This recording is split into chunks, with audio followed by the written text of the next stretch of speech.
अंतरिक्ष से राम सेतु की ये तस्वीरें यूरोपीय अंतरिक्ष एजेंसी के कॉपरनिकस सेंटिकल-2 सैटेलाइट से ली गई। यूरोपीय एजेंसी द्वारा राम सेतु की भेजी गई तस्वीरों से पता चलता है कि यहाँ स्थित कुछ हिस्से रेत के हैं, जिस पर छोटे बड़े टीले भी बने हुए हैं। इस क्षेत्र में समुद्र बहुत कम गहरा है, जिसकी गहराई करीब 1 से 10 मीटर तक गहरी बताई जाती है। कई धार्मिक ग्रंथ जैसे रामायण और भगवत पुराण आदि में कहा गया है कि रावण जब माता सीता का हरण कर लंका ले गया था तो हनुमान जी ने उनका पता लगाया था। राम बंदरों की सेना के साथ समुद्र किनारे पहुंचे तो उसे पार करने की समस्या सामने आ गई। ऐसे में नल और नील की सहायता से समुद्र पर पुल बनाया गया। इसमें 5 दिन लगे थे। नल और नील ने वानर सेना की सहायता से पत्थर का पुल बनाया था, जिससे होकर पूरी सेना लंका तक पहुंची। इसे ही राम सेतु कहा जाता है। अब सवाल ये उठता है कि क्या इस राम सेतु का कोई वैज्ञानिक आधार है? दरअसल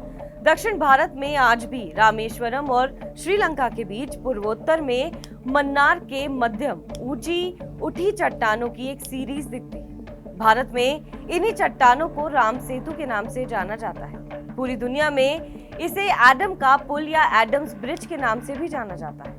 48 किलोमीटर लंबा ये पुल मन्नार की खाड़ी और पार्क स्ट्रेट मध्य को बीचों बीच से बांटती है। वास्तव में जिस स्थान पर इस पुल का अस्तित्व बताया जाता है वहाँ समुद्र कम गहरा है। यहाँ तक दावा किया जाता है कि 15वीं सदी में रामेश्वरम से इस पुल पर चलकर मन्नार द्वीप तक जाया जा सकता है। हालांकि समय के साथ समुद्री तूफानों से सागर की गहराई बढ़ती चली गई और ये पुल समुद्री सतह के नीचे हो गया। कहा जाता है कि पहले के समय ये राम सेतु समुद्र तल से ऊपर था।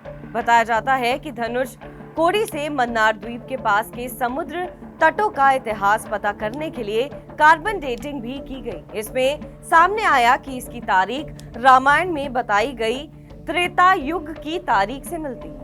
वाल्मीकि रामायण और दूसरे धार्मिक ग्रंथों में मिले राम सेतु को आर्कियोलॉजिकल सबूतों में भी सामने रखा जाता है। इसके अलावा राम सेतु जिस जगह पर है वो काफी खूबसूरत है। जिस स्थान पर राम सेतु है वहाँ सैंडबैंक पाया जाता है और टापुओं की पूरी सीरीज है। इससे श्रीलंका और भारत जुड़ते हैं। यही नहीं, धर्म ग्रंथों में बताया गया है कि राम सेतु तैरते पत्थरों से बनाया गया है। आश्चर्य की बात तो यह है कि रामेश्वरम में आज भी ऐसे पत्थर दिखते हैं।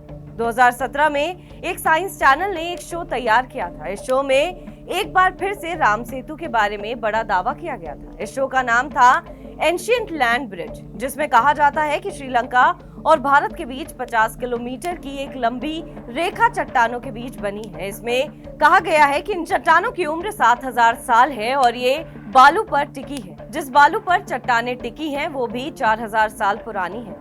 इसके हवाले से कहा गया है कि इन चट्टानों और बालू के बारे में रिसर्च की जाए तो कई और रहस्य का पता चल सकता है।